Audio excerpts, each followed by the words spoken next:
ThermoFire is a sister project of Furious. We were both founded in the CBE call of 2022.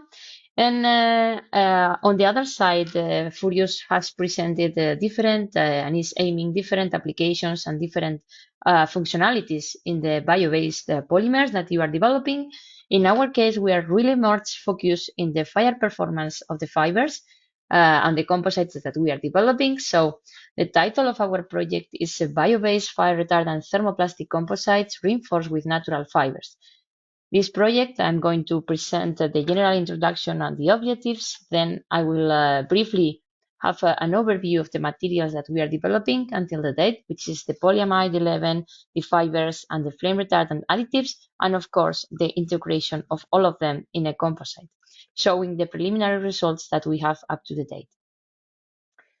ThermoFire is aiming to design, develop, and validate novel, lightweight, and low-cost bio-based and recyclable thermoplastic composites with mechanical properties and mainly fire resistance by the incorporation of natural fibers and bio-based allergen-free flame retardants. So we are aiming a 100% bio-based polyamide 11, the bio-based flame retardant, and the bio-based fibers, having at the end a 100% bio-based flame retardant composite for different applications. We are aiming 3 prototypes in automotive, aerospace, and textile sectors, and the final objective is remove the European dependence on the fossil-based polymers, increasing the sustainability of the composites. You can see here the type of prototypes, the use cases that we are aiming. In the first part, we are aiming to develop by prepreg techniques composite for the aircraft seats. So we have to validate the flame retardancy and also the mechanical properties for this use case. We are also aiming some automotive components, like for example, the electrical vehicle housing of the battery. And in the last but not least, we are aiming insulator panels for building and also for automotive sector made of 100% bio-based composite.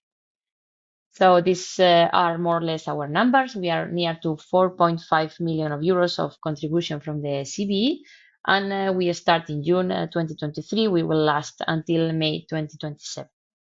Here it's a bit the consortium. We are 2 research and technological centers, 6 SMEs, and 4 large companies focused mainly in the south of Europe. And as I commented before, the main objective of this project is the 100% bio-based composite, but also aiming a 20% reduction in weight in the applications and a 30%, around 30% in the cost, while we are able to maintain the required levels of safety in the different sectors that we are working with. So all the materials that we are going to use, I'm going to present then the results, are allergen-free and bio-based flame retardants with low toxicity if we compare with the commercial or the state-of-the-art. All of them are environmentally friendly and low-cost fibers based on cellulose, as reinforced with CO2 neutrality, directly extracted from nature without further processing. We can see here a graphical scheme of how we are working with. I'm going to explain. Arkema is our partner leading the development of the bio-based polymer, in this case the polyamide 11. We have Canoe leading the preparation of the natural fibers, mainly cellulose and flax, and Avanzare ourselves leading the preparation of the bio-based flame retardant materials. Then we will have to scale up the formulations, working together CTME and Natureplast, and in collaboration with the Technological Food Sector Center of La Rioja and also the industrial partners which are preparing the use cases, Safran in the case of aerospace, Stellantis in the case of automotive, CRF, and in the case of the textile, the non-woven fabrics, we have a Geopan. So then at the end, last but not least, of course, we will test the recyclability and the life cycle cost and the life cycle analysis. If we focus first on the flame retardant additives that we are using, we are focused on phosphorus-based materials, nitrogen-based, and some of them, for example, are the molecules that you are seeing here. We typically obtain from biomass or from other natural resources.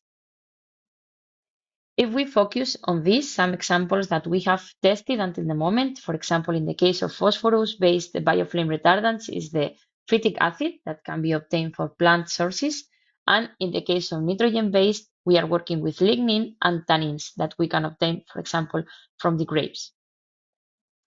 We are also combining this type of bio-based flame retardants with other materials, carbonous materials, prepared by Avanzare from natural graphitic sources. So from natural graphitic sources, we can prepare graphene oxide and nanoplatelets. Why we are combining the materials, the bio-based flame retardant additives with this carbon material? Because we know that we can produce a charring effect. What is a char? A char is a layer which stays between the polymer and the flame and protects from the fire. How does it protect? If we take a look in this graphical scheme, when a flame reaches a polymer, it creates the heat, decomposes the polymer, and creates the volatiles. These volatiles from the polymer feed again the flame and increase again and again the fire, releasing in the gas phase products as carbon dioxide or monoxide. Okay? So when we create the char, which is this represented here, this black layer, we protect the polymer by three types of mechanisms. What are these mechanisms? In the first part, we reduce the volatiles because we are protecting, so the flame is not arriving the polymer, so we reduce the volatiles and reduce the flame feeding. In the second, we reduce the oxygen permeation, so we are reducing in the second part the flame, and in the case that we are putting, for example, materials with high thermal intrinsic conductivity, as the case of graphene nanoplatelets, we are achieving a re-radiation of the heat of this flame. So we are currently achieving a protective layer and a stable layer, a char, which is very stable and protects effectively the polymer to the flame.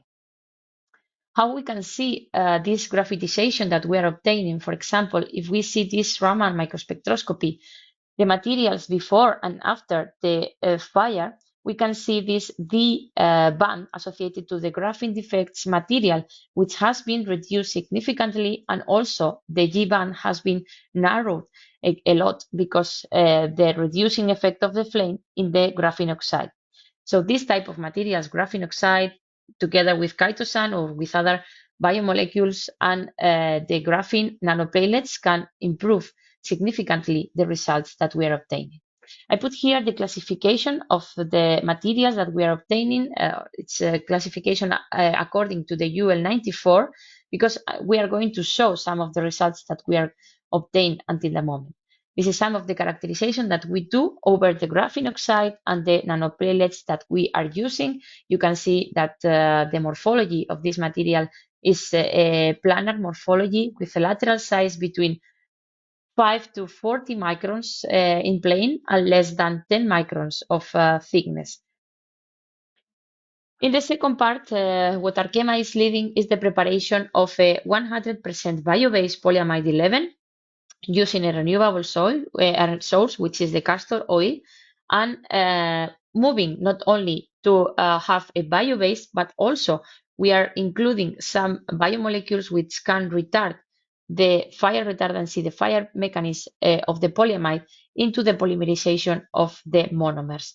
So as you can see here, some of the results that we have obtained in this experimental matrix working with the bio-based polyamide 11, nanoplatelets, and the tannin, chitosan, it's, if we compare with the neat polyamide, you can see that according to the UL94, the test that we are doing self-extinguish in 0 seconds, so are classifying near to V0, although what we are doing now is controlling the dripping of the polymer, adjusting. This is why we are adding this other column, working with rheology adapters to have a good performance as much as possible and to adapt to the use cases that we are preparing.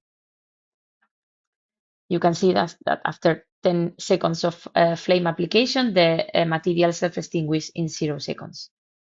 Okay. The second thing that we are putting our flame retardants on, sorry, it's the fibers. We are using cellulose fiber or jute, hemp, or flax fibers to have reinforcement in our polymer. So what we are doing is activating the surface of the fibers to a pH about 4, and then we are putting our flame retardants in suspension creating this protective layer in the fibers. So we are increasing as much as possible the charge of these bio-based flame retardants and have a short process to dry at a low temperature our fibers. If we see here the performance of a non-treat fiber against a treat one, you can see in the video the difference, because this one, which has not been treated with any flame retardant, is completely burned in less than 10 seconds, and the treat one resists the 2 applications of 10 seconds with a direct flame without spreading the flame or without having any dripping. So here it's more or less so far where we are now. We are testing, as we say, the synergy between the different carbonous material and how we can adapt the rheology to avoid the melt dripping of the polymer. We are testing the synergy between the different flame retardancy and the carbonous materials to increase the performance and adapt to the use case requirements. And of course, when we have all the selection of the materials, we will prepare the composite with the treating additives, the fibers, and we will test and validate the properties, bearing in mind always the cost and the life cycle analysis. And I think this is everything from our side at the moment. Thank you.